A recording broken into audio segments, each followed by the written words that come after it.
మీకు ఈ వీడియో నచ్చినట్లయితే లైక్ చేయండి, షేర్ చేయండి. ముందుగా కింద ఉన్న సబ్స్క్రైబ్ బటన్ పై క్లిక్ చేయండి. ఎల్లప్పుడూ అప్డేట్ సమాచారాన్ని పొందండి. మాటలు ఎక్కువ, పనులు తక్కువ, పరిచయాలు ఎక్కువ, అభివృద్ధి చేసేది తక్కువ అన్నట్లుగా మారింది బోయినపల్లి కూరగాయల మార్కెట్ పరిస్థితి. బోయినపల్లి మార్కెట్లో అడుగు తీసి అడుగు వేయలేనంతగా ట్రాఫిక్ సమస్యతో అటు వ్యాపారులు, ఇటు కొనుగోలుదారులు నరకయాతన పడుతున్నారు. మా కష్టాలు తీర్చండి అంటున్న వ్యాపారులు. మీ లష్కర్ SCB న్యూస్ ఛానల్లో ప్రత్యేక కథనం.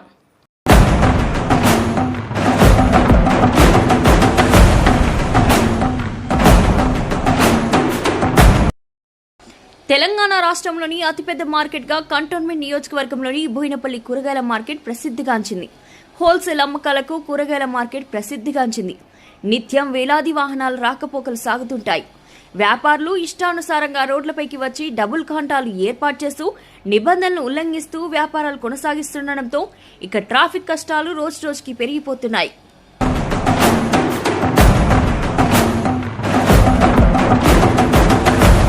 మంగళవారం ఉదయం బోయినపల్లి మార్కెట్లో దారుణమైన పరిస్థితి నెలకొంది. వాహనాలు ఇటు వెళ్లలేక అటు కదలలేకపోవడంతో మార్కెట్ ప్రాంగణం ట్రాఫిక్ వలయంగా మారింది. ముందస్తుగా నియంత్రణ లేకపోవడంతో వాహనాలు పెద్ద సంఖ్యలో బోయినపల్లి మార్కెట్ కు రావడంతో ఇక ఇబ్బందులు వర్ణనాతీతంగా మారాయి. ఇదే అవుతుందన్న, రోజు 4 రోజుల నుంచి డైలీ జామ్ అవుతుంది. ఇక్కడైతే ఎవరు పట్టించుకోవట్లేదు. ఏం చేస్తాం, ఎంతమంది ఉన్నది సరిపోతలేదు. ఈ పబ్లిక్ కార్నర్ షాప్స్ ఉన్నాయి, అవన్నీ ఎట్లా పడితే అట్లా పెడుతుంది ఇష్టం వచ్చినట్టు. వాళ్ళు క్లియర్ అయితే లోపలికి పోతే వస్తాయి. లోపలంతా కుళ్ళ, బయట అంతా జామ్. ఇక్కడి నుంచి అట్లేనే లేదు. బోయినపల్లి మార్కెట్లో నెలకొన్న పరిస్థితులను కంట్రోల్ చేయాలన్న ఉద్దేశంతో ఇటీవల మార్కెట్ కమిటీ సభ్యులు మార్కింగ్ విధానాన్ని అమలుపరిచారు. ఆయా షాపుల వద్ద మార్కింగ్ లో వ్యాపారాలు కొనసాగించాలని కమిటీ సభ్యులు అధికారులు సూచించినప్పటికీ వాటిని పట్టించుకున్న దాఖలాలే లేకుండా పోయాయి.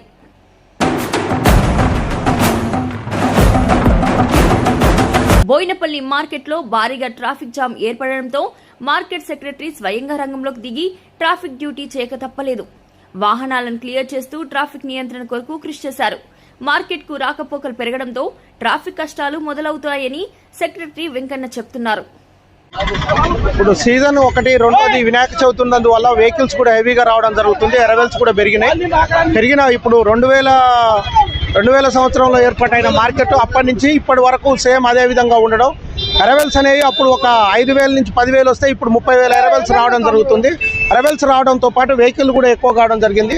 పార్కింగ్ ప్లేస్ ప్రత్యామ్నాయంగా ఏదైనా చూస్తే తప్ప ఇది ప్రతిరోజు మార్నింగ్ 6 గంటల నుంచి 10 గంటల వరకు విపరీతంగా క్రౌడ్ ఉండడము, వెహికల్స్ అనేది ఎక్కువగా రావడం వల్లనే ఈ సమస్య అనేది ఏర్పడుతుంది. దీనికి ప్రత్యామ్నాయంగా మేము కూడా LIC వాళ్ళకు లెటర్ పెట్టాము. ఒకటి వాళ్ళని పార్కింగ్ ప్లేస్ ఇవ్వమని చెప్పి వాళ్ళు ఇంకా ఏమి స్పందించలేదు. మేము కూడా ఆల్టర్నేట్ గా దాంతోపాటు వేరేది కూడా ఆలోచిస్తున్నాం. పార్కింగ్ ప్లేస్ తక్కువ, పార్కింగ్ ని ఒకటి కంట్రోల్ చేస్తే మిగతాది అంతా కంట్రోల్ అవుతుందని మేము అనుకుంటున్నాం. ఇదిలా ఉంటే వ్యాపారులు ఆవేదన మరోలా ఉంది. నిత్యం ట్రాఫిక్ జామ్ ఏర్పడుతుండటంతో తాము వ్యాపారాలు చేసుకోలేకపోతున్నామని మార్కెట్ కమిటీ సభ్యుడు ప్రభాకర్ ఆవేదన వ్యక్తం చేస్తున్నారు. ట్రాఫిక్ నియంత్రణ కొరకు అధికారులు కృషి చేయాల్సి ఉన్నప్పటికీ నిర్లక్ష్యం మూలంగానే పరిస్థితి నెలకొంది అంటూ ఆగ్రహాన్ని వ్యక్తం చేస్తున్నారు. మరోవైపు డ్రైనేజ్ కంపుతో మార్కెట్ కు వచ్చే వారి బాధలు వర్ణనాతీతంగా మారాయి. చిన్న ఒక్కొక్క ఐటమ్ కూడా వెహికల్ రావడం ఎక్కువైపోయింది. ఇంకోటి ఏంటంటే అదర్ వెహికల్ బయట వాళ్ళు కూడా ఇక్కడ పార్కింగ్ పెట్టుకోవడము. మాకు రోజు మా బిజినెస్ వదిలేసి ట్రాఫిక్ డ్యూటీ చేయడం అవుతుంది. చాలా ఇబ్బంది అవుతుంది. ఒక్కొక్క కమిషన్ ఏజెంట్ ఇక్కడ రోడ్ల మీద పెట్టుకొని వెహికల్ని కూడా జామ్ చేస్తున్నారు. మా ఆఫీసర్లు కూడా పాపం మార్నింగ్ నుండి ఆఫీసర్ కూడా డ్యూటీ చేస్తుండు. మార్నింగ్ 6 o'clock వచ్చి ఇక్కడ మెయిన్ ప్రాబ్లం ఏంటంటే ఇన్పుట్ ఎక్కువైపోయింది. బాగా వెహికల్ మాల్ రావడం ఎక్కువ. ఈ మార్కెట్ 2002 December 22లో మార్కెట్ ఇక్కడికి వచ్చినప్పుడు ఇక్కడ మార్కెట్ బిజినెస్ అనేది తక్కువ ఉండే. ఇవాళ రోజు ఇక్కడికి వచ్చి దాదాపుగా 23 ఏళ్లలో సరుకు ఎక్కువైపోయింది. మార్కెట్ సరిపోతలేదు. బోయినపల్లి మార్కెట్ చైర్మన్ ఆనంద్ బాబుకు వైస్ చైర్మన్ DB దేవేందర్కు మంచి పరిచయాలున్నాయి. ముఖ్యమంత్రి నుండి వ్యవసాయ శాఖ మంత్రి ఉన్నతాధికారుల వరకు కంటోన్మెంట్ ఎమ్మెల్యే శ్రీ గణేష్ నుండి మాజీ ఎమ్మెల్యే మైనంపల్లి హనుమంతరావు వరకు పరిచయాలున్నప్పటికీ మార్కెట్ డెవలప్మెంట్ కావడం లేదని, ఎక్కడి సమస్యలు అక్కడే ఉన్నాయంటూ పలువురు ఆవేదన వ్యక్తం చేస్తున్నారు. బోయినపల్లి మార్కెట్లో నెలకొన్న సమస్యల పరిష్కారానికి కమిటీ సభ్యులు, అధికారులు ఏ విధంగా ముందుకు సాగుతారో వేచి చూడాలి.